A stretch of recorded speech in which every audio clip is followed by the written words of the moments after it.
Praise the Lord. Hallelujah. Hallelujah. Amen. Amen. We give glory to God once again. We want to magnify His holy name for His grace, for His coverings over our lives. We thank God for giving us the grace to meet once again. Yes, today will be the third time that we are meeting on Fiji this week. Father, we return the glory back to you. Let your name be glorified. Magnify your holy name because you are the Most High God. Thank you for your love. We bless your name, O Lord. We eulogize your name because your name will forever be praised in our life. Thank you, Lord, for all the women, all the men. We thank you, Lord, for protecting us out of this pandemic. Thank you for healing our land. We exalt your name, Lord. Thank you, Jesus. Lord, let your name be glorified in Jesus' name. Tonight we have come unto thee once again. Your power will manifest itself tonight in the name of Jesus Christ. We shall see you, O Lord, tonight with your signs and wonders, with deliverance and healing, with salvation in the name of Jesus Christ. Thank you, faithful Lord. Let your name be glorified. Any sin that can stand as impediment to our communion with you tonight, will you forgive us, O Lord, in the mighty name of Jesus Christ. Your blood will speak upon us. I plead the blood of Jesus to everyone. Yes, every homes, every individual who have access, who will get connected and have access to this broadcast later. Let your blood begin to speak on us, O Lord, in the name of Jesus Christ. Power of God will reign here. The power of God Almighty will reign here in the name of Jesus Christ. The Lord will cover every one of us with His blood. The blood of God will speak for us. Thank you, Jesus. Tonight, His name will be glorified. Everyone will go back home, yes, with testimony tonight in the name of Jesus Christ. Father, we exalt your name. Let your name be glorified, God. For in Jesus' mighty name we pray. Amen. Hallelujah. Hallelujah. God bless you. You are welcome. Oluwakeji, God bless you. The Lord is your strength. Mommy, you welcome, ma. God bless you. Thank you for being there. The Almighty God will continue to strengthen every one of us in Jesus' name. Praise the Lord. Amen. We want to give God praise now. Yes, by enjoying these lyrics from Mama Bolare, Baba Kuishe. God bless you. Inspector Lebede, you are welcome. God bless you. I love you all with love of Christ. The Lord will increase every one of you on every side in the name of Jesus Christ.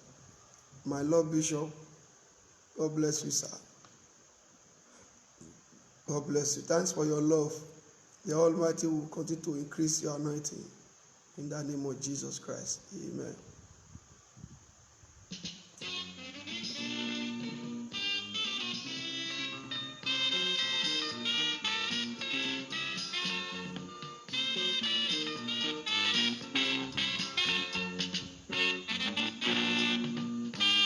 Let us begin to appreciate Him.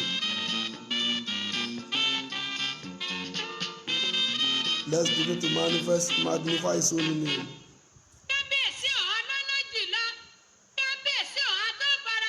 Kaleru Vasco, Maleru Ashandaraba, Keriaba, Mesutale, Milu Asha, Kaleru Asha, Atoba Lodoko, Kaliaba, Kaliaba, Kaliaba, Keliasa.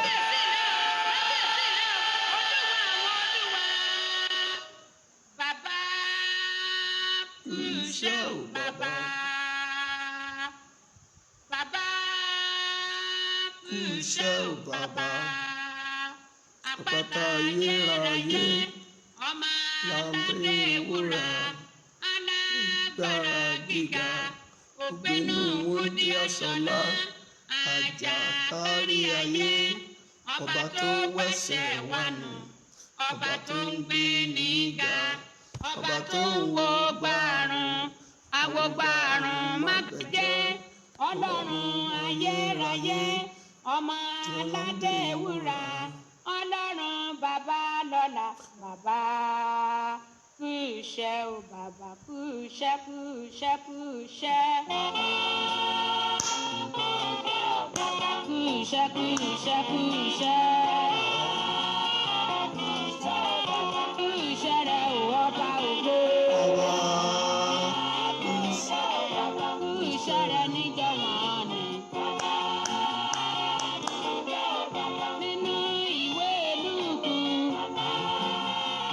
orí kẹjọ, ẹsẹ̀ 40 bá bú sẹ́kún mo ṣe ń bọ̀ báyìí mo ṣe ò bàbá gbogbo trumpet gbogbo sax sophone gbogbo.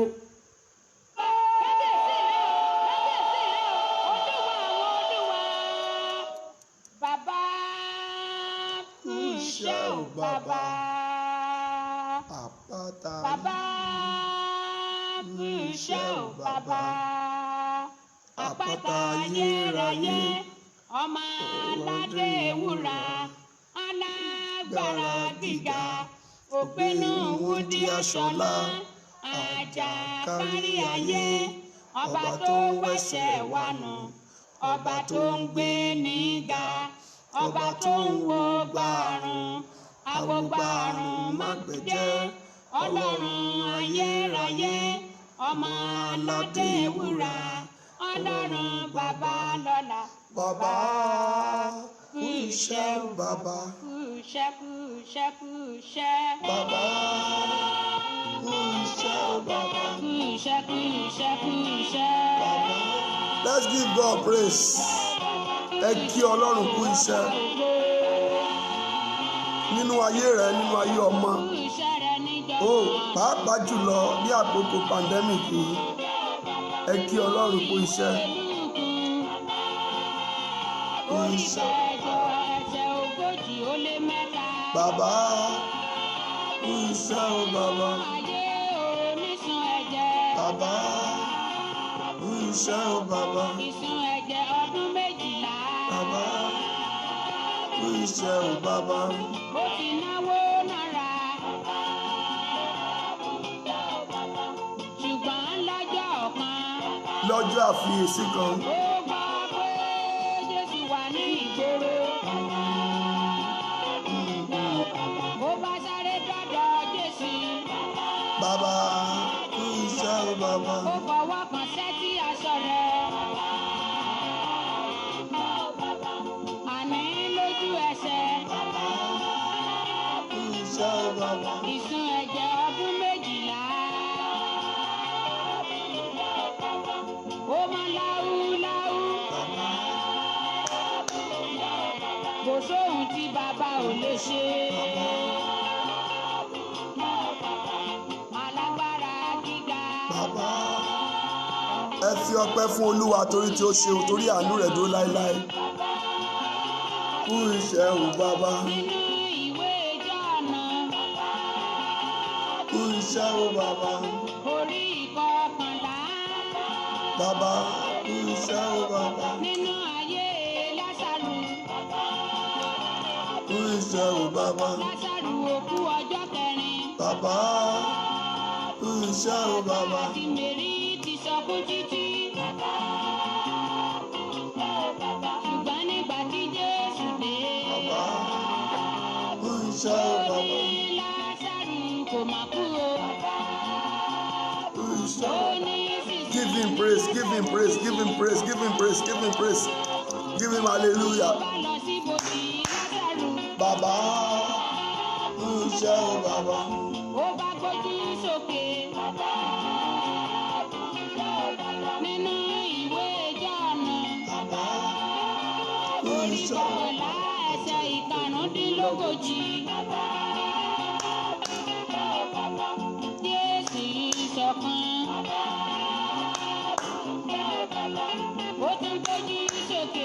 bàbá kú iṣẹ́ o bàbá mo dúpẹ́ lọ́wọ́ rẹ kú iṣẹ́ o bàbá torí wa máa gbọ́ tèmi. bàbá kú iṣẹ́ o bàbá Jésù bá pe Lásárù. bàbá kú iṣẹ́ o bàbá Lásárù jáde wá. Let's give God praise. nígbà tó délẹ̀ kẹta. Kú iṣẹ́ o bàbá. Bá fọ́ àlàyé. Ó ní bàbá èmi rèé o. Ẹ fi ọpẹ́ fún Olúwa torí tí ó ṣeun torí tí àánú rẹ̀ dúró láéláé. Àkọ́bí nínú àwọn òkú. Ó lè jí gbogbo òkú ayé rẹ̀. Bàbá Má bẹ̀rù, má bẹ̀rù, ṣáà gbàgbọ́ nìkan o. bàbá kú iṣẹ́ o bàbá. Kú iṣẹ́ rẹ̀ ò ọba ògo. Kú iṣẹ́ rẹ̀ níjọ wọ̀n ni. Nínú ìwé Ẹ́kísódù. Bàbá máa ronú ohun t'Olúwa ṣe tó yẹ fún ọpẹ́. Nínú ayé Mósè. Àtàwọn ọmọ Ísírẹ́lì. Létí òkun pupa. Òkun pupa ń bẹ níwájú. Ogun Fáráò ń bẹ lẹ́yìn wọn. Kú iṣẹ́ o bàbá. Ọlọ́run bá pàṣẹ fún Mósè. Ó ní kó na ọ̀pá tó fi ń daran sétí òkun. Òkun bá pínyà sí méjì. Àwọn ọmọ Ọlọ́run wọ́n rìn. Wọ́n yán. Màámi dúpẹ́ lọ́wọ́ Ọlọ́run. Ọ̀wá rí Fáráò. Òun náà fẹ́ tún wá bára wọn lọ́rùn wá. Ó ti dá òkun pé labalábá dìde. God give him praise, give God praise. Ó dájú pé aṣọ rẹ̀ á yọ lẹ́sẹ̀kẹsẹ̀. Lẹ́kẹ̀sẹ̀. Àtẹlẹsìn àtọba àtìjòyè Fáráò. Gbogbo wọn náà wọ́n bá tún wọnú òkun lọ. Ọlọ́run tún pàṣẹ kí Mósè nà pàṣẹ tí òkun. Lójú ẹsẹ̀ òkun rú ní ìlọ́po méje. Àti Fáráò àtọba àtìjòyè àtàdé ẹ̀. Gbogbo wọn ṣègbé pátápátá sétí òkun. Kú iṣẹ́ rẹ̀ ò ọba ògo. Kú iṣẹ́ rẹ̀ níjọ wọ̀n ni. Bàbá kú iṣẹ́ o bàbá. Nínú ayé Áánà. Áánà lọ sí Sílò. Give God praise. Áánà ìyá àtàn ni. Ǹjẹ́ bí wọ́n ti ń gbàdúrà lọ́wọ́? Bàbá kú iṣẹ́ o bàbá. Òye rẹ̀ níwájú Ọlọ́run. Bàbá kú iṣẹ́ o bàbá. Nígbà tó di àmọ́dún. O kú iṣẹ́ o. Áánà gbọ́ ọmọ Ẹ̀rẹ̀ ọkùnrin kò kan wá. Kú iṣẹ́ ìránṣẹ́ Ọlọ́run alààyè. Kú iṣẹ́. Wòlíì kíní ní Ísírẹ́lì. Ìwọ àkànmárònú ná Jésù lè ṣe tìrẹ o. Kú iṣẹ́ rẹ̀ níjọ wọ̀n ni. Bàbá kú iṣẹ́ o bàbá. Nínú ayé Bọ́lá rẹ̀. Bàbá kú iṣẹ́ o bàbá. Kíní oṣù kíní ọdún 1985. Kú iṣẹ́ o bàbá. Ogun náà láàrin èṣù. Yìn Ọlọ́run, yìn Ọlọ́run. Pẹ̀lú Ọlọ́run ayérayé. Kú iṣẹ́ o bàbá. Wọ́n á dúpẹ́ lọ́wọ́ Ọlọ́run wa. A dúpẹ́ lọ́wọ́ Ọlọ́run gbogbo àgbáyé. Pé ọmọ wà láàyè, ìyá wà láàyè o. Hallelujah wá gbàlé ọ̀gá ògo. Give him praise. Kábíyèsí o, mo dúpẹ́ lọ́wọ́ rẹ o. Bàbá iṣẹ́ o bàbá. Kú iṣẹ́ rẹ̀ ò ọba ògo.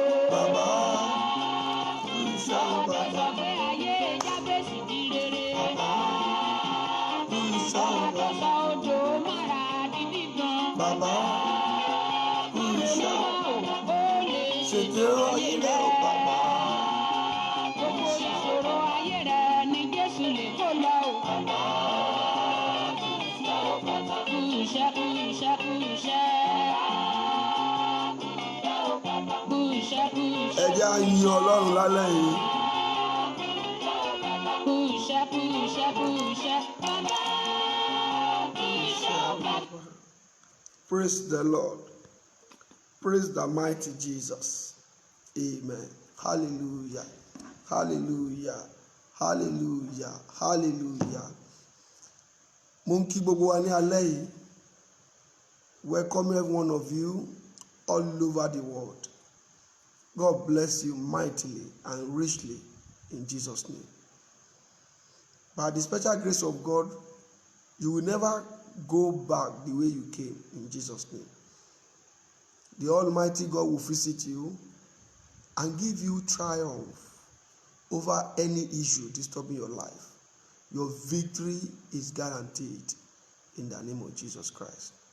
Praise God. Praise the mighty Jesus. Let's begin to appreciate the living God. Ẹ jẹ́ ká dúpẹ́ ní ọwọ́ Ọlọ́run. Olúwa, mo dúpẹ́ lọ́wọ́ rẹ pé o wà pẹ̀lú mi.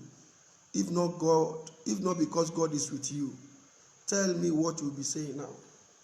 Father, I thank you. I give you praise. Mo dúpẹ́ pé o wà pẹ̀lú mi, o wà pẹ̀lú àwọn ọmọ mi, o wà pẹ̀lú mi títí di àkókò yìí. Tí kì bá ṣe Ọlọ́run ni, ẹ sọ fún mi kí la máa wí nísinsìnyí. O ṣé Ọlọ́run. Gbogbo ènìyàn ẹ fi ọpẹ́ fún Olúwa.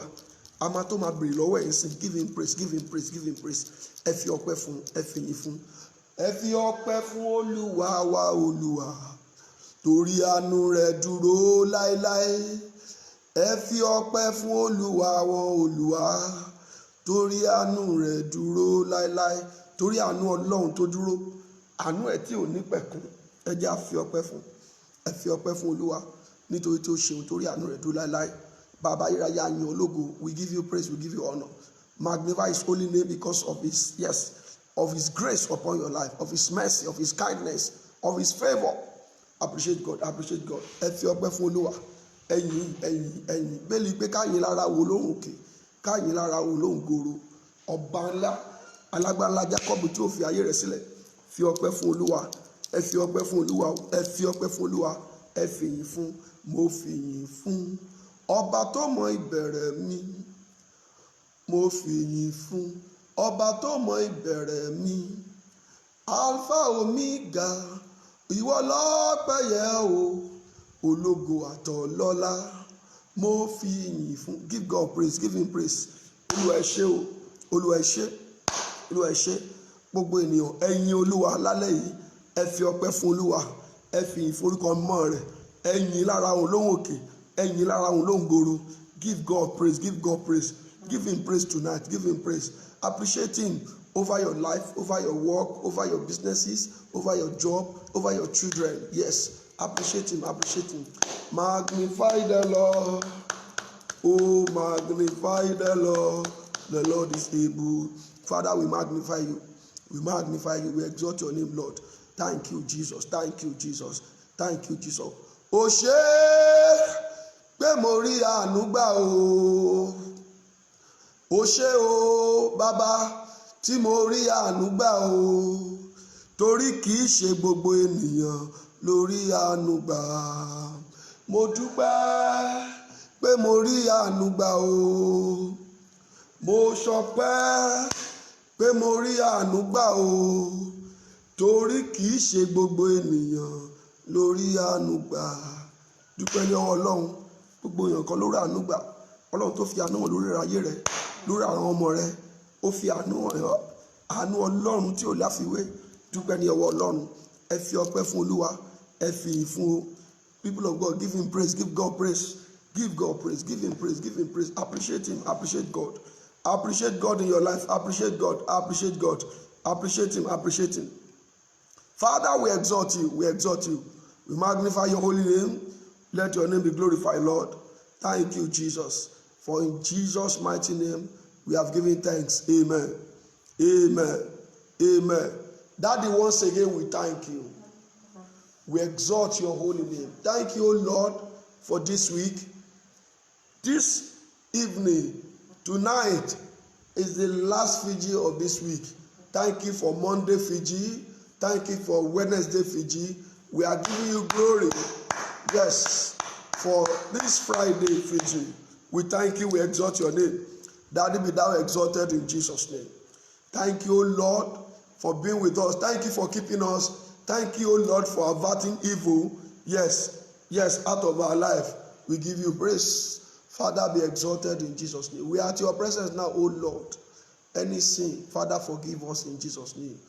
Wherever we have come short of your glory, Father, by your blood, you forgive us, Lord, in Jesus' name. Come down tonight, Father. Visit every houses, visit every individual, yes, that are connected with this encounter. The Lord will visit you. Yes, the Lord will visit you. Almighty God will visit you. The Almighty will visit you. Everyone under the sound of my voice, everyone that will have access to this encounter later. Olúwa kó bẹ̀ ọ́ wò. Olúwa bẹ̀ ọ́ wò ní òru yìí. Olúwa bẹ̀ ọ́ wò ní òru yìí. Olúwa bẹ̀ ọ́ wò ní òru yìí. Fún àṣepé, fún ìyanu, fún ìtúsílẹ̀, fún ìfọwọ́kàn, fún ìdáǹdè, fún ìrànlọ́wọ́. Kí Olúwa kó bẹ̀ ọ́ wò lórúkọ Jésù Olùgbàlà. Ní pàtàkì lọ, ní ìtúsílẹ̀, fún ìdáǹdè. Lórúkọ Jésù Olúwa kó bẹ̀ ọ́ wò. Bẹ́ẹ̀ni yìí pé mímọ̀ pé olùdáǹdè mi ń bẹ ní ààyè. Olùdáǹdè kó bẹ̀ ọ́ wò lálẹ́ fún ìtúsílẹ̀. Kí ni iṣẹ́ olùdáǹdè nínú ayé ènìyàn? A máa túni sílẹ̀ lọ́wọ́ ogun rírí àti ogun àìrí. Alágbára Jacob olùdáǹdè ó yá bẹ̀ ẹnì kankan wò. Olùdáǹdè bẹ̀ ẹnì kankan wò. The great deliverer bẹ̀ ẹnì kankan wò. Ní alẹ́ yìí Olúwa bẹ̀ wá wò, bẹ̀ wá wò, bẹ̀ orí kankan wò, bẹ̀ ilé kankan wò, bẹ̀ ọmọ kankan wò, bẹ̀ iṣẹ́ kankan wò, bẹ̀ business kankan wò lálẹ́ yìí lórúkọ Jésù Olùgbàlà. Olúwa bẹ̀ ayé rẹ wò, Olúwa bẹ̀ ayé rẹ wò. Àwọn agbára tó fi ń jẹ́ Ọlọ́run kó bẹ̀ ayé rẹ wò. Olúwa bẹ̀ ayé ẹ wò ní alẹ́ yìí ní orúkọ Jésù Olùgbàlà.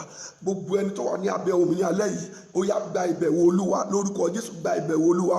Ìbẹ̀wò Ọlọ́run ọmọ ogun Ísírẹ́lì wà á rí ní alẹ́ yìí. Ìbẹ̀wò Ọlọ́run, ìbẹ̀wò Olúwa farahàn wá ní alẹ́ yìí lórúkọ Jésù. Olúwa fi ara rẹ̀ hàn wá, fi ara rẹ̀ hàn wá, fi ara rẹ̀ hàn wá. Olúwa má jà wá lásán, má jà wá lásán ní alẹ́ yìí, má jà wá lásán. Olúwa fi ara rẹ̀ hàn wá, má jà wá lásán lórúkọ Jésù Olùgbàlà. Fi ara rẹ̀ hàn wá. Ọlọ́run fún ẹni tí àárẹ̀ mú, fi ara rẹ̀ hàn. Fún ẹni tó ń wá ọmọ, fi ara rẹ̀ hàn. Fún ẹni tó ń fẹ́ ìtúsílẹ̀, fi ara rẹ̀ hàn. Fún ẹni tó ń fẹ́ àṣepé oore, fi ara rẹ̀ hàn.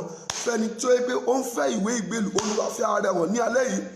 Fún ẹni tó ń fẹ́ ìrànlọ́wọ́, fún ẹni tó ń fẹ́ ìtúsílẹ̀, fún ẹni tó ń fẹ́ àṣeyọrí ọmọ lálẹ́ yìí, Olúwa fara hàn. Jésù fara hàn. Ó bá ti fara hàn gbogbo wa pátá, gbogbo ìṣòro tá a bá gbé wá síbí kò ní bá wa lọ lé mọ́, kò ní sílẹ̀ ayé wa mọ́. Olúwa ìwọ la fẹ́ rí Ọlọ́run. A fẹ́ rí ọ o, ẹ̀mí ọ̀run máa bọ̀. Father, reveal yourself. Olúwa sọ̀kalẹ̀ inú agbára, sọ̀kalẹ̀ inú agbára. Ẹ̀mí mímọ́ sọ̀kalẹ̀, ẹ̀mí mímọ́ sọ̀kalẹ̀. Olúwa sọ̀kalẹ̀ ní alẹ́ yìí, Olúwa sọ̀kalẹ̀ ní alẹ́ yìí, Olúwa sọ̀kalẹ̀ ní alẹ́ yìí. Ní alẹ́ yìí Olúwa járe ọ, Olúwa járe ọ, Olúwa járe ọ ní alẹ́ yìí, Olúwa járe ọ ní alẹ́ yìí, Olúwa járe ọ ní alẹ́ yìí, Olúwa járe ọ ní alẹ́ yìí. Lórúkọ Jésù Olúwa járe ọ ní alẹ́ yìí. Olúwa fi ara rẹ̀ hàn ní alẹ́ yìí, fi ara rẹ̀ hàn. Reveal yourself tonight. Yes, Lord, reveal yourself. Let's see you tonight, oh Lord, in a wonderful way. Lord, reveal yourself tonight. Come down with your power. Come down, Holy Spirit. Come down. We are waiting for you. Come down. Come down, Holy Spirit. Come down. We are waiting for you. Come down. Come down, Holy Spirit. Come down. We are waiting for you. Come down. Father, we need you. We want to see you tonight. We need your presence, oh Lord, tonight. We need your presence tonight. We need your presence tonight. We need your presence tonight. Father, visit us, oh Lord. Visit every home. Wherever you are, you will secure the presence of God. Wherever you are, your homes, your destiny. Yes, at workplace, in your investment, in your plan. Receive the presence of the Lord. Father, visit us tonight. Visit us tonight. We don't want to be alone. We don't want to pray alone. When you are out of this encounter, it becomes mere presentation. But when you are in it, it will be an impactful encounter indeed. Father, reveal yourself tonight. Olúwa fi ara hàn ní alẹ́ yìí. ọwọ́ agbára farahàn, olúwa farahàn ní alẹ́ yìí, olúwa farahàn, farahàn, olúwa farahàn. Bẹ ilé kọ̀ọ̀kan wò, bẹ orí kọ̀ọ̀kan wò, bẹ ayé ẹni kọ̀ọ̀kan wò, olúwa bẹ ayé ẹni kọ̀ọ̀kan wò, olúwa bẹ ilé kọ̀ọ̀kan wò ní alẹ́ yìí, bẹ ilé kọ̀ọ̀kan wò ní alẹ́ yìí. Ẹlẹ́dàá ayé àtọ̀run bẹ̀ wá wò, bẹ ilẹ̀ wò, bẹ òkè wò, bẹ orílẹ̀-èdè kọ̀ọ̀kan wò, bẹ ilé kọ̀ọ̀kan wò, bẹ àdúgbò kọ̀ọ̀kan wò, bẹ ilé kọ̀ọ̀kan wò, olúwa bẹ̀ wá wò ní alẹ́ yìí. Bẹ́ẹ̀ ni yóò rí. In Jesus' mighty name we pray. Amen. Amen. Mo pálí àṣẹ ní alẹ́ yìí. Kò sẹ́ni tó wá sí orí ìpàgọ́ yìí ní alẹ́ yìí bí olúwa ti ń bẹ tí ẹ̀mí rẹ̀ bẹ pẹ̀lú, ò ní wá lásán. Agbára àjínde àṣẹ ìrọ̀rùn ní orúkọ Jésù ní alẹ́ yìí, olúwa jẹ́rìí ara rẹ̀.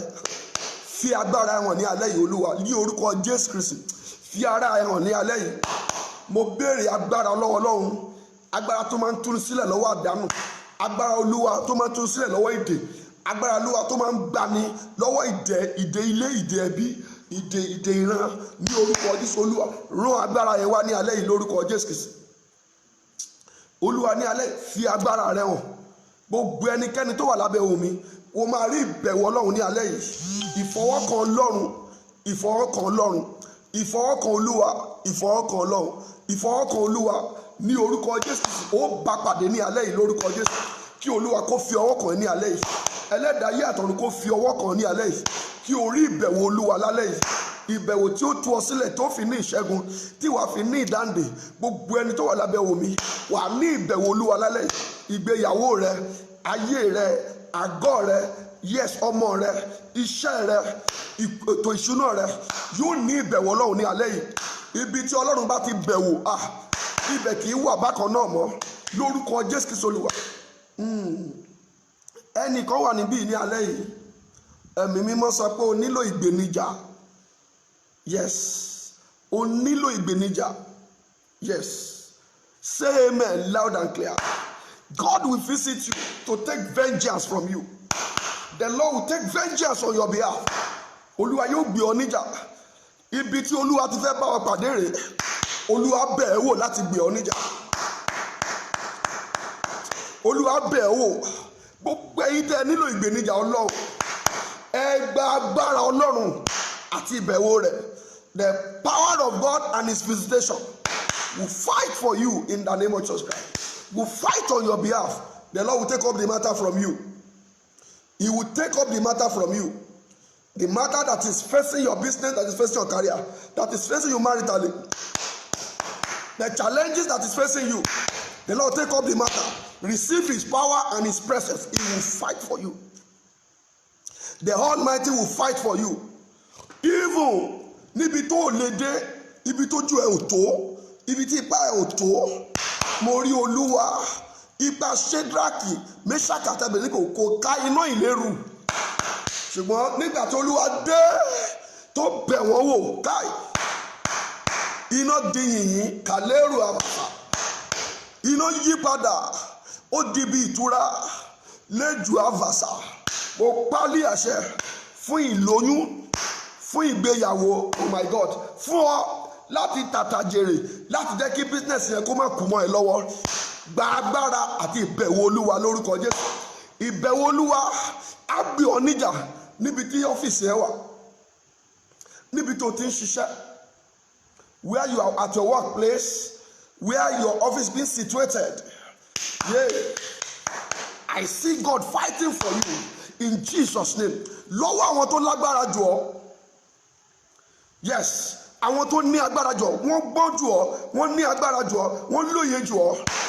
God will fight for you. Yes, from the hands of people who are more powerful than you do. I see God, the Almighty, fighting for you. Now, for you to get an encounter with this, receive power and his presence. Receive the power of God. Gba agbára Ọlọ́run àti ìwàláàyè rẹ̀. Kó o bá lè rí ìgbéníjà ìgbà. Gbogbo ènìyàn tó ń gbọ́ mi, ó yá gba agbára Olúwa pẹ̀lú ìgbéníjà Ọlọ́run. Gba agbára Olúwa pẹ̀lú ìgbéníjà rẹ̀. Gba agbára Olúwa pẹ̀lú ìgbéníjà rẹ̀.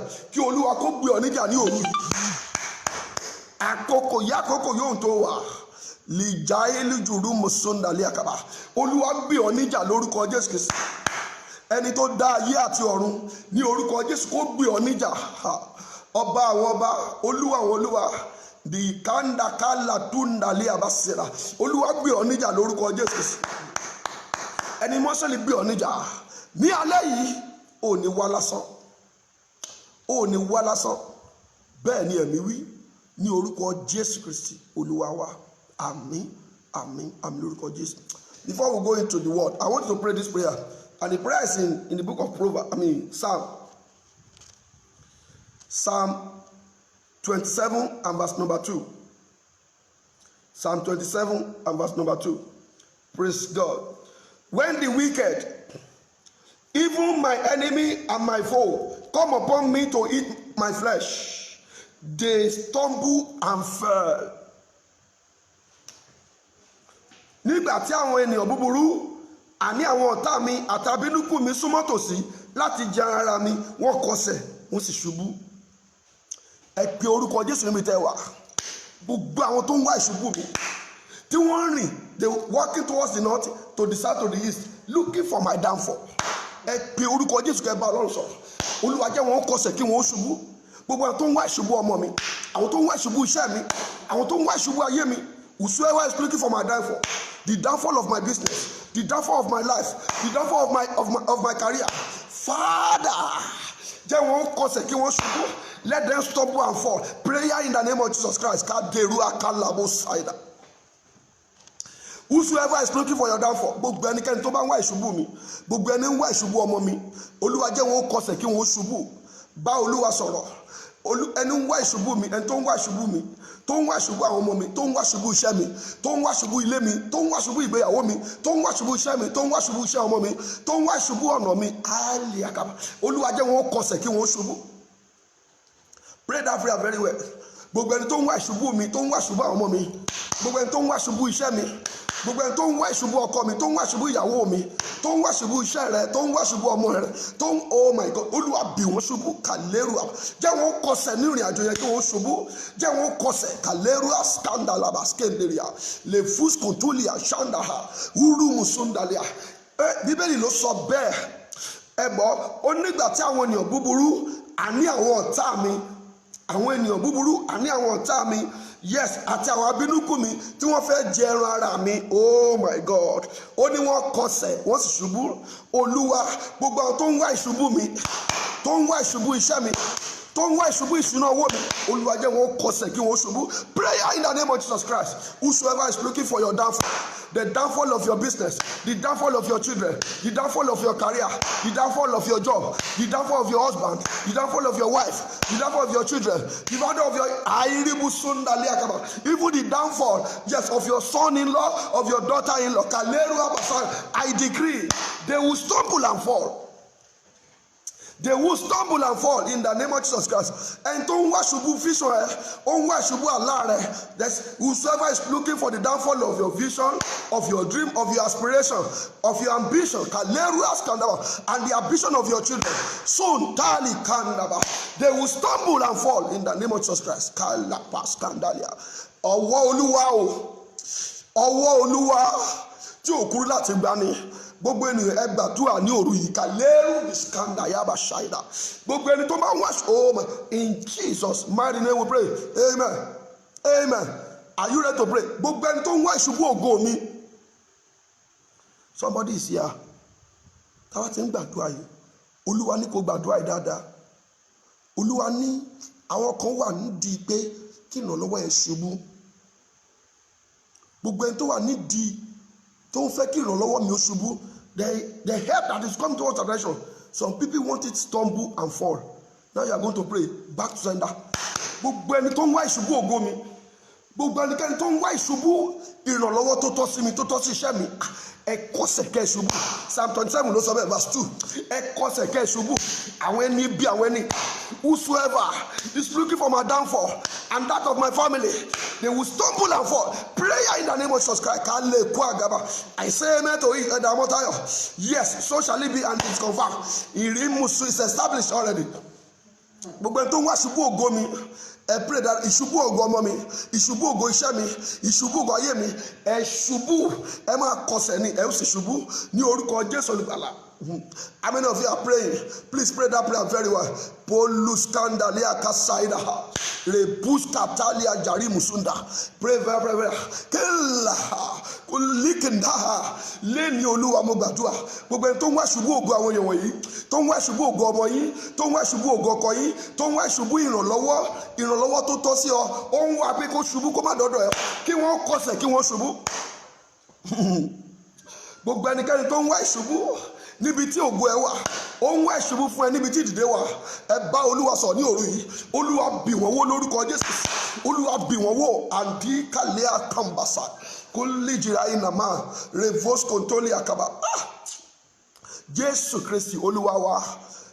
As I'm praying this prayer, as the Spirit is giving me the leading, please you match it with the previous one.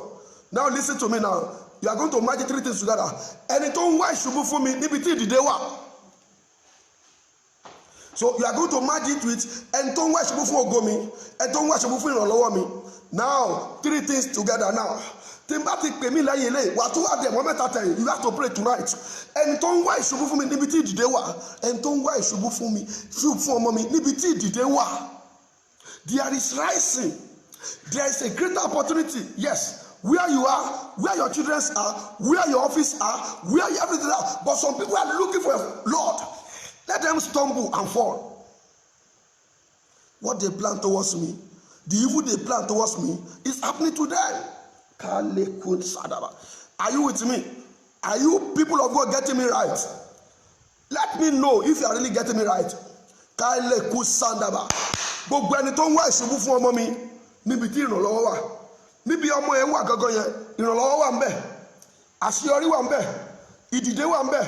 But some people are planning evil against this. Olúwa jẹ́ wọn kọsẹ̀ kí wọ́n ṣubú. And the same thing applicable to you. Gbogbo ẹnikẹ́ni tó ń wá ìṣubú fún mi níbi tí ìdìde wà.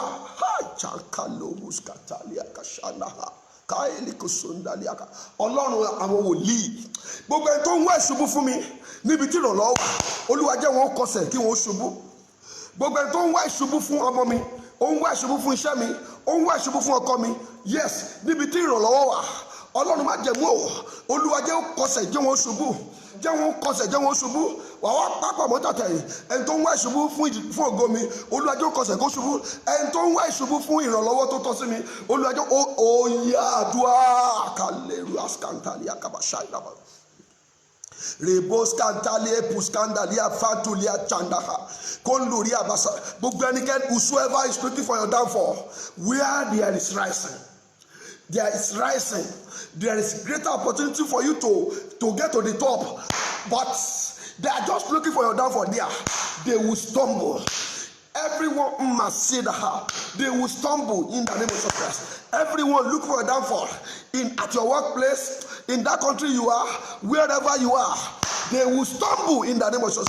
Ẹni tó ń wá ìṣubú ẹ níbi tí ìdìde wà, ẹni tó ń wá ìṣubú ọmọ níbi tí ìdìde wà, ẹni tó ń wá ìṣubú ọ̀rọ̀ owó business ẹ níbi tí prosperity wà, àìlì kanda ha wáìlì kàṣídà kí wọ́n ṣubú. Excuse me, sir. Let it cut across everything that has to do with you. Ẹni tó ń wá ìṣubú ọkọ ẹ níbi tí ìdìde wà. Ẹni tó ń wá ìṣubú ìyàwó rẹ níbi tí ìdìde wà. Ẹni tó ń wá ìṣubú ọmọ rẹ. Yes. Ẹni tó ń wá ìṣubú iṣẹ́ ẹ níbi tí ìdìde wà. Sọ pé kí Olúwa mú wọn kọsẹ̀. Kí wọ́n dẹ̀ ṣubú. Olúwa mú wọn kọsẹ̀. Olúwa mú wọn kọsẹ̀. Olúwa jẹ́ wọn kọsẹ̀. Jẹ́ wọn kọsẹ̀.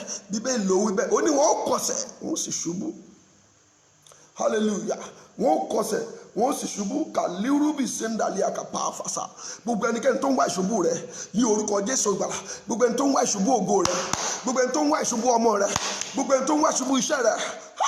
Iskantalia ravos katarebe liru mushendalia. Ó rò ní ó gbégbèsè mi Olúwa jẹ́ ó kọsẹ̀. Ọlọ́run mo fi gba àwọn èèyàn ilé ọlọ́wọ́ ní orúkọ Jésù Kristi. In Jesus mighty name we pray. Amen. Kí lẹni tó ní lára ò lè ṣe? Ó ń fojú di ẹni tí ò ní tó ní. Tí ìbá ṣe pé Ọlọ́run tó ń jà fún ni ohun tó ní ẹni tí ò ní òfẹ́ ó dúró lọ́wọ́ rẹ̀. Ẹ gbàdúrà yìí gbogbo ènìyàn. Gbogbo ẹni tí ò ní tí mo ní tó ń fẹ́ ìṣubú ẹni tí mo ní ká nígbà míì ẹlòmíì tó ní tó níyẹn ó tiẹ̀ lè ní ìtọ́jú bí n tó wà lọ́wọ́ ẹ̀ náà bí kò bọ́ ni, and that's why you have to pray that prayer generally. Olúwa mo bẹ̀ ọ́, ẹni tí ń wò pé kí nǹkan wọ̀ mí ò bọ́. You have patronage.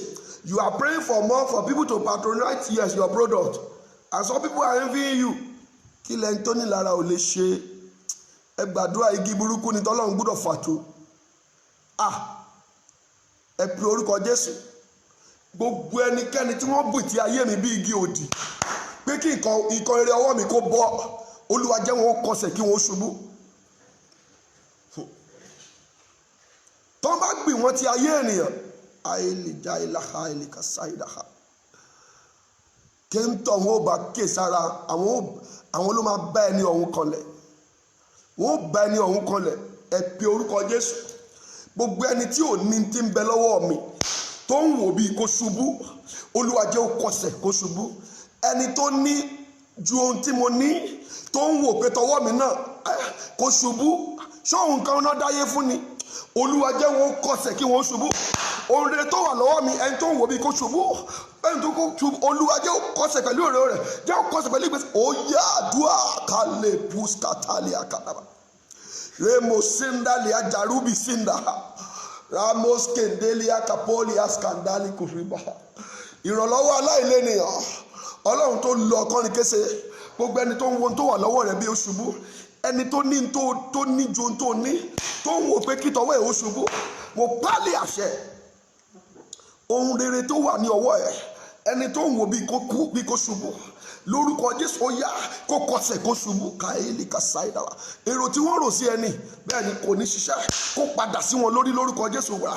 Every spirit of consciousness, yes, covetousness over me and my family, let them stumble and die, and so shall it be. Káyélì bàṣáìdàwà. Keru musundalia voskadaba remo sundalia kajaru visia. In the mighty name of Jesus Christ, whosoever, yes, that is wish hunting, yes, wish hunting the good things in your hand, and their wishes is that things should fall, the truth should scatter. In the name of Jesus Christ, they will stumble and die. In the name of Jesus Christ, they will stumble and die. In the mighty name of Jesus Christ, every good thing with you, yes, will be experiencing, yes, high level of greatness. That's it. You won't you are not going to experience setback. You won't deteriorate. Yes.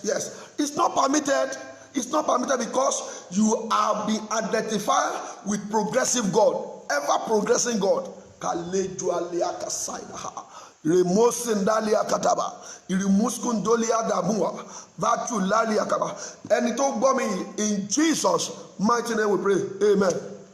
Ṣé nìkan lè ṣàmì ń bì? Gbogbo nǹkan rere ọwọ́ ẹ kò ní wó. Gbogbo rere tó bá wà ní ìkáwọ́ ẹ, bí Olúwa ti ń bẹ tí ẹ̀mí, wọn ò ní ṣubú. Gbogbo agbára tó ń gbógun ti ohun rere tí ń bẹ lọ́wọ́ ẹ, agbára tó ń gbógun ti ohun rere, igi òdì tí wọ́n bìtì ẹ̀ tó ń gbógun ti ohun tó dáa tí ń bẹ lọ́wọ́ ẹ̀, ó fẹ́ sọ́dà ìdání. Ó yá, Olúwa fà wọ́n tu lẹ́ni. Tó bá jẹ́ èèyàn ni kó Olúwa fà tu láyé, bó ṣòkùnkùn ni kó fà tu lórúkọ Jésù gbàlà. Ohun tó dá aṣá yẹn ni wọ́n rànjú mọ́, òun ni wọ́n ń lépa, ohun yẹn ni wọ́n ń lépa. Aṣọ aláràbarà tó wà lára Jósẹ́fù wọ́n ń lépa, wọ́n ń lépa alálàá wọ́n ń lépa. Mo pálí àṣẹ, I authorize in the name of Jesus Christ, every whosoever that is after those good things in you and he wanted to scatter it, I pray they will stumble and die in the mighty name of Jesus Christ. They are searching for everything that is good. Your business is going on well. Your job is your children are doing fine. Yes, are doing excellently. But they are after them. If I carry His grace today, if God be on my side, anyone, any planted tree, any devilish tree that has been planted in your life, yes, to take over, to hijack every good thing in you, the Bible says they will stumble now and they will die in the name of Jesus Christ. they will stumble and die in the name of Jesus Christ. Yes, let power of God now fight on your behalf. Yes, the wrath of God Almighty will make them to stumble and they will die in the name of Jesus Christ. Yes,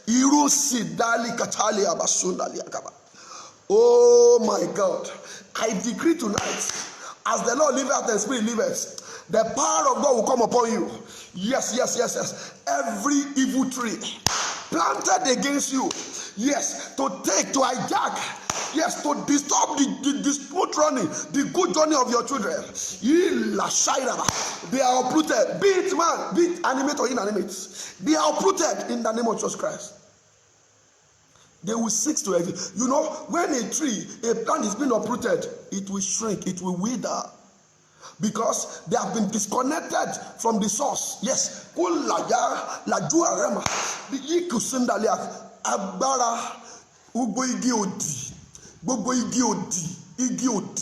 igi àdánù tí wọ́n gbìn tì ọ́ láti máa bá ohun tó da lọ́wọ́ ẹ jà lẹ́ni Olúwa fà wọ́n tún tí gbogbo akọ wípé igi kíkí tí bàbá mi tí Ọlọ́run bá ti gbìn a ó fà tún gbogbo ni o. Mátíù orí 4:10 ó ní àti fi àkélé igi náà, gbòǹgbò igi náà, pé gbogbo igi tí ò bá ti sòso rere a máa gé dànù, a máa wọ́ sínú iná ni. Èmi pálí àṣẹ, igi burúkú wo ni wọ́n gbìn tì ọ́, igi wo ni wọ́n gbìn nílé yìí tó máa ń lépa oore lọ́wọ́ ẹni, tàwọn dẹ̀ make sure pé wọ́n gbà oore rere yẹn lọ́wọ́ èèyàn. Gbọ́ ilẹ̀ mọ́ bá wọn lẹ́nu nítorí pé ó wà nínú Kristi báyìí, torí pé ó wà ní ìpàgọ́ yìí lórúkọ Jésù gbẹ̀rà. Irú àwọn igi bẹ́ẹ̀ èèyàn ni wọ́n ní mi ìfẹ́ mọ̀, ó yá Olúwa fà wọ́n tu lórúkọ Jésù Kristi. God uproot them. They are uprooted in the name of Jesus Christ.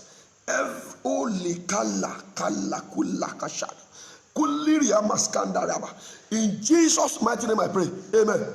Pray this prayer very well. Every evil plantation that is bringing my life, that is setting my destiny back, every evil plantation, gbogbo àwọn gbígbìn òkùnkùn tó ń fa ayé mi sẹ́yìn, tó ń fa ayé ọmọ mi sẹ́yìn, Olúwa fà wọ́n tu. Don't forget what we are into. Uprooting the tree of non-achievement. Now, the tree has been planted. Yes, Lord, every evil plantation that is bringing my life back, bringing my business back, Lord, uproot them. Olúwa fà wọ́n tu, Olúwa fà wọ́n tu. Gbogbo àwọn irúgbìn òdì, àwọn irúgbìn òkùnkùn tó ń fa ayé mi sẹ́yìn, tó ń fa ayé ọmọ mi sẹ́yìn, Olúwa ní òru yìí máa fà wọ́n tu, máa fà wọ́n tu, máa fà wọ́n tu. Prayer in the name of Jesus Christ. Gbogbo ènìyàn, ẹ̀mí Olúwa ní kó gbàdúrà yìí ká lérò ṣáìdàbà. Remos Kandalia Kapa, Yuskundolia Kapa. Aṣáájú ẹ̀ ò ní dèrò ẹ̀yìn. Pray this prayer very well. Aṣáájú ẹ̀ ò ní dèrò ẹ̀yìn. Gbogbo mọ̀sótàlíà kátàrú mùsùndàlíà. Reboskandalia shindalia kaba. Rebuskandalia. Kulaha. Kalakaru mùsùndàlíà. I decree in the name of the Lord, every evil plantation that are meant to pull your life back, they are uprooted in the name of Jesus. Uprooting the tree of non-achievement. Every evil plantation that has been planted in your life that you inherited, they are uprooted in the name of Jesus. They are uprooted in your life. They are uprooted. Every evil plantation that is working against your progress, because the evil plantation are meant to put your life back. Yes, to chase you back when others are moving forward. Either you inherited it, either, yes, enemy did that. Even if it is caused by error, they are uprooted now for you to move forward. Matthew chapter 3 verse 10. The axe has been laid on the root of any tree who is not bearing fruit. Every evil plantation, yes, that has been planted in your life by enemy, maybe you inherited them, yes, to put your life back, to pull you down where you are meant to rise. Lord, uproot them for me in the name of Jesus. Uproot them for me. Father, uproot them. Holy Ghost, uproot them for me in the mighty name of Jesus. Get them uprooted. Yes, even to the roots. Lord, uproot them. Those plantations are uprooted outrightly from your life. outrightly from your business, outrightly from your career, outrightly from your destiny. In the name of every evil plantation that are bringing your life back. In Jesus' mighty name I pray. Amen. Amen. Kaleru skandala bashidaha. Musuta lea darubi sindalia kasha. If I carry his grace, I am speaking to one destiny here. Every evil plantation, the Lord stopped me. I want to pray. We are coming to that prayer again.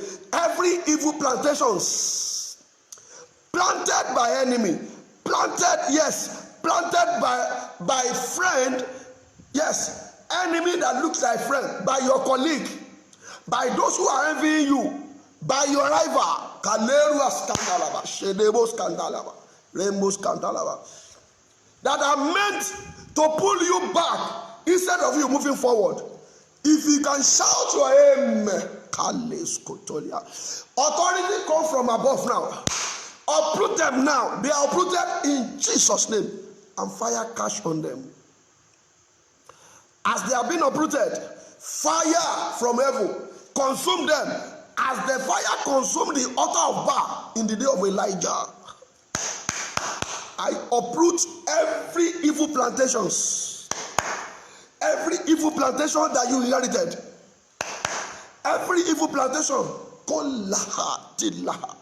every evil plantations that have been designed to pull you back, to pull you back instead of you moving forward. Yeah, they are uprooted now in the name of Jesus Christ. Mo lọ sílé bàbá ẹnìkan bí, mo lọ sílé ìyá, mo lọ síbi ó ti fọkọ. Àwọn tó rí ìràwọ̀ rẹ ní pé ìràwọ̀ ẹ̀rín yìí máa dá o, tí wọ́n dẹ̀ dìde. Igi tí wọ́n gbìn pé ayé ò ní lọ wájú, Olúwa bẹ́, ó bẹ́ tí gbogbo, ó dẹ̀ wú, ó dáná sun lórúkọ Jésù Kristi. Olúwa dáná sun lórúkọ Jésù Kristi. Kaleru askataba. Olúwa dáná sun lórúkọ Jésù Kristi. Kadiria liukundalia kaba. Missing. In Jesus' mighty name I pray. Amen. Listen to verse 3. Verse 3 of Psalm 27. He said, bí ogun tilẹ̀ dó tì mí, àyà kì yóò já, àyà mi kì yóò já.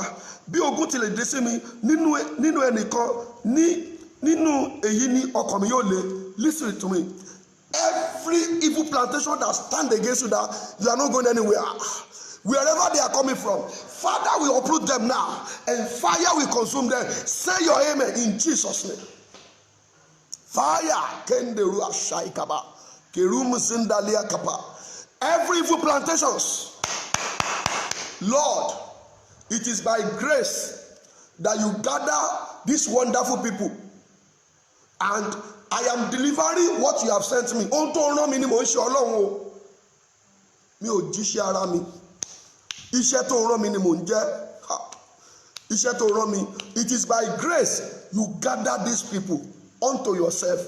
I am just a vessel.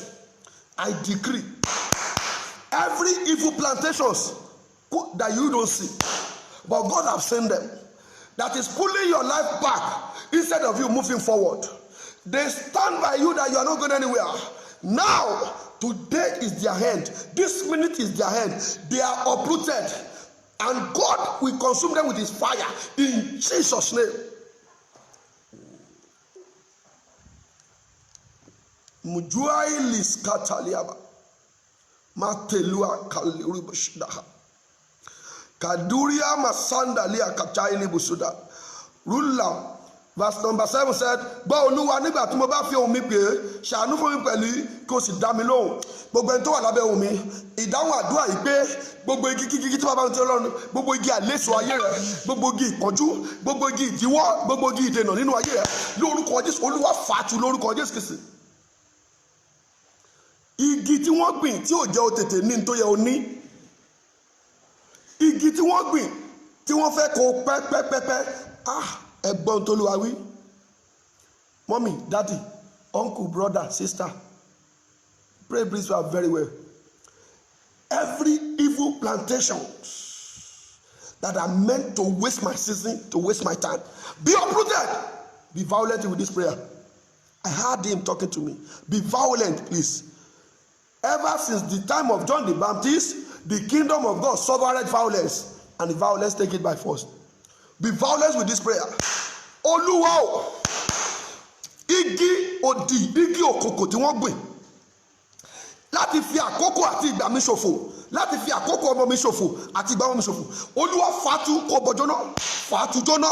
Every evil implantation that are meant to waste my season and to waste the time of, oh my God, uproot them now. I'm going to pray in the name of Jesus Christ. Leru sundalia, igi òkùnkùn tí wọ́n gbìn tó ń fa ìpọ́njú, tó fẹ́ fi àkókò ẹ ṣòfò, tó fẹ́ fi àkókò ọmọ ṣòfò. Ó yá Olúwa fàtú bọ́ basketelia kende rasha. Lirumo sundalia jaru biskindalia kaba. Lord, uproot them now, uproot them, uproot them. Yes, down to the roots, get them uprooted. Every tree, every evil plantations that has been planted in my life, planted in my journey, to waste my time, to waste my season. Oh, kolasha. Every evil plantation, gbogbo àwọn irúgbìn òkùnkùn tó máa ń fi àkókò àti ìgbà ẹni ṣòfò. It wastes time, it gets season wasted. Tell God, Lord, in the life, in my life, in my children's life, even at my workplace, in my office, everywhere, Lord, uproot them with your fire and burn them to ashes. Prayer in the name of Jesus Christ. Evil plantation that are meant to waste your time, to waste your season, to waste your time, to waste your season.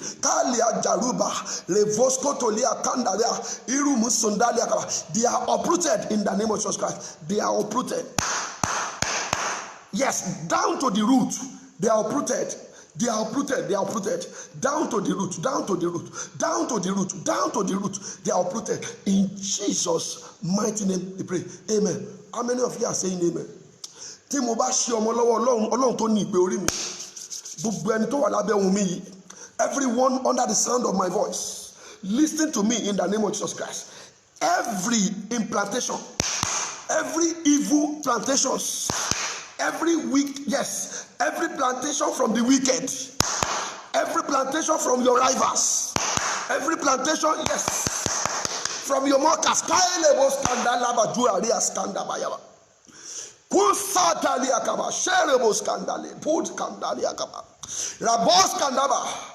that are planted to waste your time, to waste your season, to waste the season of your children, to waste the time of your children.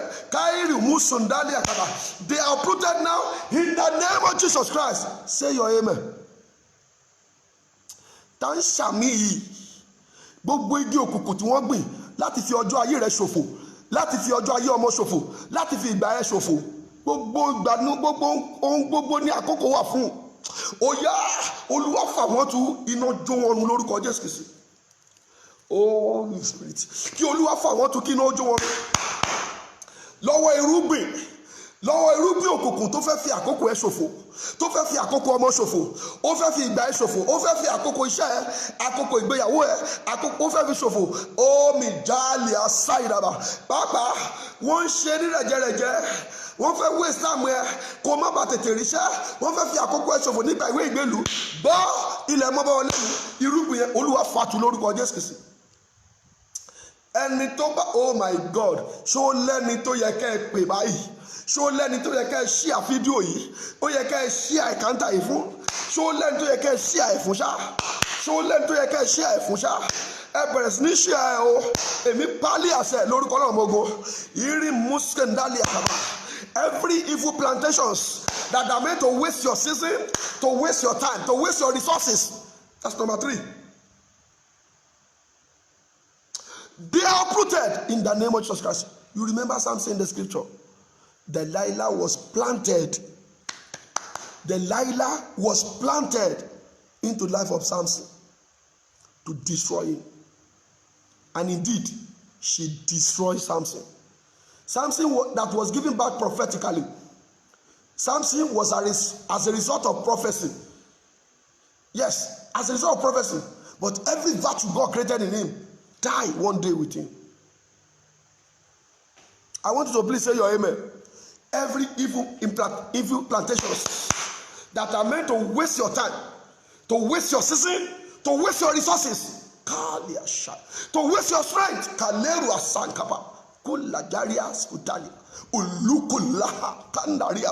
Now, yes, by the strength of God Almighty, God is uprooting them now and burn them to ashes in the name of Jesus Christ. Ta ló sọ bẹ́ẹ̀? Ta lẹni náà tó ń ṣiṣẹ́ lòdì sí ògo ẹ tó ti gbéra ẹ? The person has planted himself or herself into your life, and then, oh my God, paradigm shift. There must be, yes, God has to expose every enemy that has been planted to you. Not that exposure alone, not that God to expose them. They must be burnt to ashes. They must be uprooted. Listen to what this God is telling me. Some people are walking in the idea. You are walking in the idea of your enemy. And the idea are meant to destroy you. The Spirit of God is telling me that some people are here. Yes, the enemy has planted the idea in them. Has planted the idea. So it is that tree that we are talking to. That idea is a tree of non-achievement. Why? To waste the resources, to waste the time, and to waste the season. Thank God for the Spirit of God. Thank God you are on this encounter. God is giving you a secret. You are privy to it now. And as I'm talking now, the Lord, there's somebody is being inspired from you. Yes, you are inspired. You are ignited. Yes, you came back to your senses. Otibo, that person has been delivered. Any form that the enemy have, really penetrated into your life and planted that tree, that implantation, yes, evil implantation, through idea, through friendship, through whatever, even through dreams, that is bringing your life destiny back, that are ready to waste your resources, waste your time, waste your season. Now, if I can hear your loudest amen, Kaleru Askamba, if God be God, they are uprooted in the name of Jesus Christ. I didn't come to you, yes, you this battle in my name. Neither am I telling these people, yes, that is in my name. It's in the name of God that created heaven and earth. Every evil plantation, planted through dream, planted through the idea, through advice, Kaleru Kasanda, Shiliriaba, yes, through initiation, Illa Sakataria, Rumba Sendaliakaba. Somebody who pretended that he loved you, yes, that has planted setback. He has planted it into your brain. They are uprooted now, and fire will consume them in the name of Jesus Christ. Every evil implantations, yes, that is wasting your time, wasting the time of your children, wasting your resources at your workplace, in your businesses. It could be one of your apprentices. Kalejua, you will see the person as very hard-working person with ulterior motive. Kalehulaha, kulabia kataida, kulikalaha, kuliria musundalia. Tonight, my God is giving you victory. My God is giving you victory tonight. The Almighty is giving you victory. The Almighty is giving you victory. The Almighty is giving you victory. The Almighty is giving you victory. The Almighty is giving you victory. The Almighty is giving you victory. He will uproot them. The Lord God Almighty, the Almighty God. Ẹni tó mú kí Fáráò kó ṣègbè sóko wa. Ẹni tó mú kí àwọn tó plant tó dìtẹ̀ mọ́ Daniel kí wọ́n kú sínú ìwò kìnìún. The Lord will uproot them and will uproot the idea. When people are telling you it's going to be tough, this corona is going to be tough. It won't be tough for you. It's not going to be tough for you.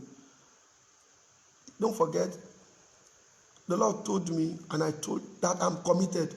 Mysterious provision. God has committed himself. You is to obey. Just follow God. Believe God. Believe in God. Serve God. Love him with all your heart. Love your neighbor and see what will happen. Hardship is far from you. Financial hardship, yes, is far from you. It's far from you. I want to pray for you. The time has been fast spent.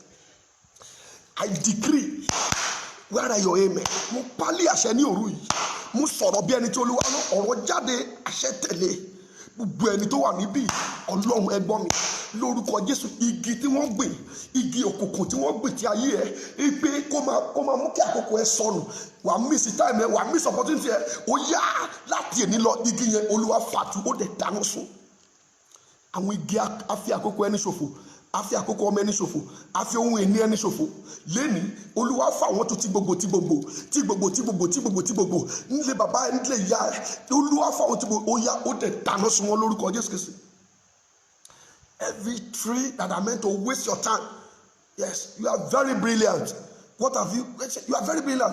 You are very hardworking, very, but all to no avail because of the tree of non-achievement.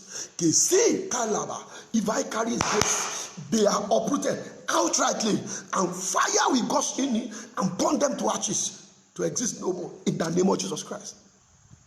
Thank you, faithful Lord. Can you please place your oil, please? Àṣẹ Ọlọ́run ni mo fi sọ̀rọ̀. Gbogbo ènìyàn tó wà níbí ní alẹ́ yìí, òróró ọwọ́ yín kó gba agbára tó máa pa igi òkùnkùn, igi oró. Ekiri abaskandaneba. Agbára tó òró ìbá ti bọ́ sí ẹ lórí ní alẹ́ yìí, kàlérú àṣàkàbà. Àṣẹ Ọlọ́run láti ọ̀dọ̀ Ọlọ́run wá eléyìí tí ó mú kí gbogbo igi òkùnkùn gbogbo igi tí wọ́n gbìn láti fi àkókò ẹ ṣòfò gbogbo igi tí wọ́n gbìn láti fi ohun ìní ẹ ṣòfò láti fi ogun akónilọ́gbọ́gbóná àwọn igi wọ́n gbìn ọgbọ́n adẹ̀dìbà adẹ̀jóná ẹni tó ẹgbẹ́ Ọlọ́run fún ní ọgbọ́n tí wọ́n ń wárí fún tẹ́lẹ̀ ọgbọ́n tó ń fún ẹlòmíì tó fi ń ṣàṣeyọrí kí ló ń ṣe ọ́ igi àìrí yẹn ni mo pálí àṣẹ agbára àti àṣẹ wọnú òró yìí lọ gbogbo ọkàn tó wà níbí yìí agbára tí wàá fi borí igi yẹn igi aláìlérè yẹn àṣẹ tí wàá fi borí igi aláìlérè yẹn tí ọmọ yẹn fi máa borí ẹ àṣẹ jáde ó yá kó wọ inú òró yìí lọ lórúkọ Jésù Kristi. If need be you want to send this encounter to someone, just tell the person to get the bottle oil and wait for this time and say amen. Authority will come into it. The person might be looking for anything he or she is looking for is going to be to the manifestation of God's glory. I decree. The Lord said he's giving everyone testimony. If they can have access to this encounter, listen to me. Every unwanted tree, every tree of non-achievement, no success, every tree that is working against your time, to waste your time, to waste your season, now the power to get it uprooted and be born with fire, come into that oil in the name of Jesus Christ. May you never remain the same again. You will never remain the same again. As everyone will be anointing their head now, Lord, let your power flow. Let your power of deliverance, power of vengeance flow in the name of Jesus Christ. Agbára ìgbènijà ó máa yọ sí ọ. Tó bá ti fi òró yẹn sí orí, when I ask you to do it, power of God will be in operation and fight for you and deliver you from any power, yes, from any evil plantations. Any evil plantations. Kaleru skandalia, Rabo skandalia sharaba, leprosa kendumwa. Every evil plantation that is turning your life back, that is bringing retrogression to you, will leave you, because the anointing will break the yoke upon you, and you will be free. And from today, your children will be free, your career will be free, your businesses will be free, everything, even your finances, they are free in the name of Jesus Christ. As I've said it, you will see it. You will see the manifestation and enjoy the goodness in the mighty name of Jesus Christ. So shall it be. In Jesus' mighty name I pray. Amen. Can you please anoint yourself, please? Yes. Anoint yourself 3 times. In the mighty name of Jesus Christ. In the name of God the Father, God, and the Holy Spirit. You are liberated. You are liberated. In the name of Jesus. You are liberated. You are liberated. God liberate you. God liberate you. Yes. He that created heaven and earth liberate you. Yes. Easily you are liberated. Kaleru askandaba. You are liberated. Yes. Some of you I don't know, but as the Lord liveth and still liveth, you are liberated to embrace testimony. Yes, to embrace turnaround in the name of Jesus Christ. You are liberated. You are liberated. The God that I serve, will surely liberate you and give you peace and give you financial, strength. Those of you are weak financially. You are weak financially. Your business is weak. Now that God has got the uprooted, receive strength of advancement, strength of victory, strength, of success, strength of prosperity, strength of increase, double honor. Yes, in the name of Jesus. Receive the strength from above. The Bible says those who wait upon the Lord, He will renew their strength. The strength to succeed, the strength to forge ahead, the strength to increase, to be increased. The strength, to have link, to get connections that will take you to the top. The strength of promotion, the strength of good job, the strength of healing come upon you now in the name of Jesus Christ. Tẹ́mi bá jẹ́ ènìyàn Ọlọ́run tí ń bá ṣe ọmọ lọ́wọ́ Olódùmarè, ayé gbogbo ẹni tó wà nínú ẹ̀kántà yìí àti àwọn táwọn ò létà, ayé yìí ò ní wà bákan náà mọ́ lágbára ẹni tó rán mi. Ní orúkọ Olúwa ni mo gbàdúrà, kẹ́yìn bá lè mọ̀ pé Ọlọ́run bẹ nítòótọ́, ẹ̀ ń rí ìyanu Ọlọ́run, ẹ̀ ń rí ìfọwọ́kàn Ọlọ́run, gbogbo ohun tí ṣe ti yí pátá ló máa ní ìfọwọ́kàn Ọlọ́run. This coronavirus, this COVID-19 or pandemic must not come and go like that without you having testimony. So you have been attached, you have been linked up to your testimony now in the name of Jesus Christ. Everything that has to do with you, your very self, your husband, your wife, your children, your younger sister, your younger brother, your elder brother, your children,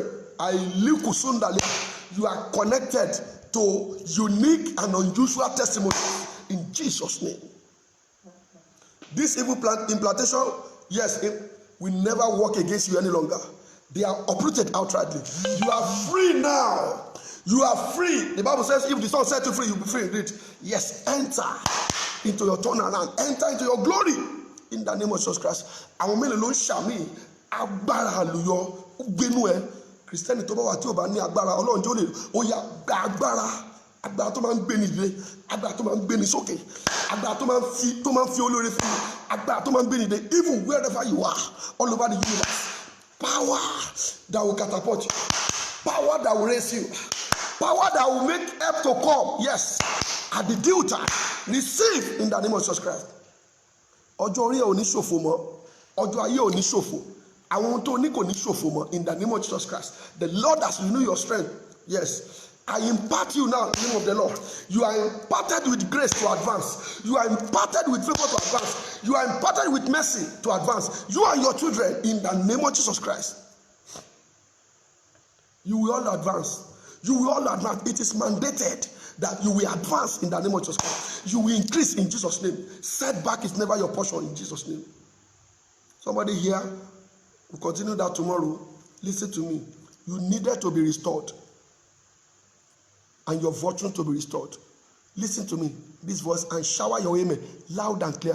Wherever you are, apart from you typing amen, shake where you are. The Bible says the hands of the Lord is not too short to deliver, to save. Now receive. The Bible says He stretched forth His hand and satisfy men. The Lord is stretched forth His hand upon you to satisfy you with restoration. In the name of Jesus Christ, the Lord will restore you in a double manifold in the name of Jesus Christ. You are totally restored. You are totally restored. Your finances have been restored. Your health is being restored. The Lord restored your children. Every of your children are fully restored in the name of Jesus Christ. Restoration of glory, restoration of honor, restoration of increase, restoration of power, restoration of advancement coming your way in the name of Jesus Christ. Thank you, faithful Lord. Daddy, let your name be glorified. We give you praise, O Lord, for the first vigil on Monday, on Wednesday, and this Friday. Thank you for this week, O Lord. Let your name be glorified, Lord, in the name of Jesus Christ. Father, we exalt you. We return the glory back to you in the name of Jesus Christ. Father, we pray for visitation on our planet, all African countries, yes, all Asia countries, the Middle East, Lord, yes, the Western Hemisphere, Western world, America, Canada, United Kingdom, European countries, yes, Southern America. Father, we pray you will visit our land and heal us from this coronavirus. In the name of Jesus Christ, the Almighty, you are capable. Yes, you are able to do it. He is able, abundantly able to deliver and to save. He is able, abundantly able to deliver those who trust in you. Father, come and save our planet in the name of Jesus Christ. Lord, put an end to this agent of death, agents of destruction, agent of destruction of economy and lives. Seize it, oh Lord, and put it in bottomless pit to come to this earth no more. In Jesus' name, you will heal our land. Everyone in the isolation center, you will heal. Put an end to this death and heal everyone. Heal our land, heal our spaces, heal our oceans, heal our river, heal our streams. In the name of Jesus Christ, heal our land. Everything that has to do with our planet, be healed in the name of Jesus Christ. Thank you, faithful Lord. I pray against post-COVID-19 hardship. It will never come. Hardship will go away. The Lord annulled it. The Lord annulled it. The Lord destroy every post-COVID-19 hardship. It won't stay. It won't stay in the name of Jesus Christ. Rather, the Lord will give us pleasure. He will give us robust economy in the name of Jesus Christ. Thank you, faithful Lord. Let your name be glorified. For in Jesus' mighty name we pray. Amen. Can't thank you less. The Almighty will continue to bless you. The Lord God Almighty will open heaven of testimony. Every one of you, your prayer must be answered. You will see the dividend of this prayer. Pray in the morning and in the night. You will see the dividend. We are continuing this topic again. This uprooting, yes, the tree of non-achievement is going to. We are continuing next week Monday by the grace of God in another series. It shall be well with you in the name of Jesus Christ. Thank you. God bless you. The Lord God Almighty will uphold you. Don't forget, please, yes, to go to our page and like it, to follow us there, Christ Apostolic Church. I've written it on the wall, you can see it. And that of our YouTube, please go and subscribe. I want everyone to visit it before you sleep tonight, please. If you have not, go to our YouTube, Christ Apostolic Church, Salem International. Go and subscribe and begin to follow us there. Subscribe. It shall be well with you in Jesus' name. Thank you. God bless you. Tomorrow morning, don't forget 11 a.m. We are meeting again with the picture of our children. Yes, so tomorrow we are going to pray for our children, just as we did last week. That's what the Spirit of God is leading me to do.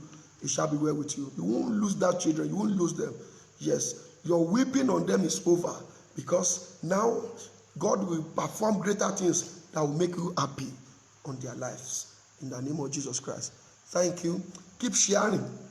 Please, I want you to please share as much as possible. Please share. It shall be well with you. God bless you for inviting people.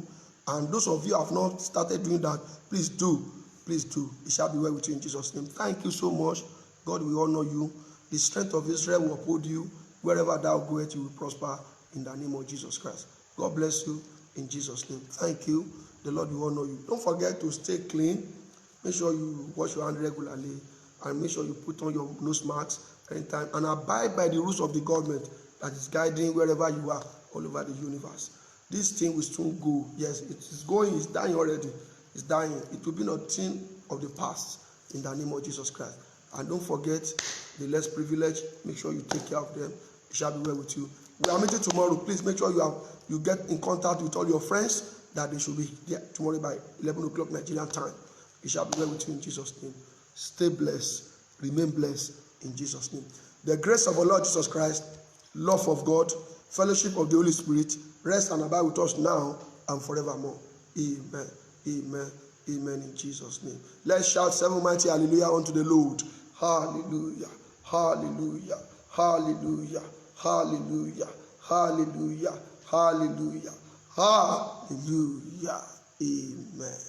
Thank you, and God bless you. The Lord will honor you. Thank you so much. I appreciate you so much. It shall be well with you in Jesus' name. God bless you. Thank you. Bye-bye.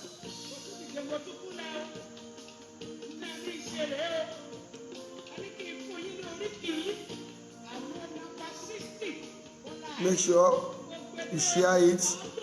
Please share. Shout hallelujah and share. And subscribe to our YouTube. God bless you. Thank you. Hallelujah.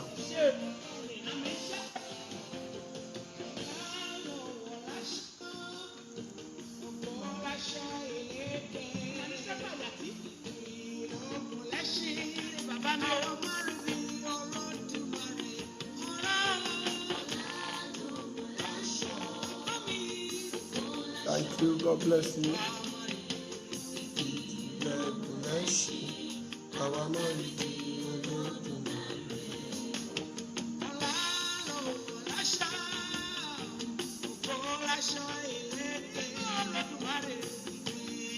God bless you. Thank you.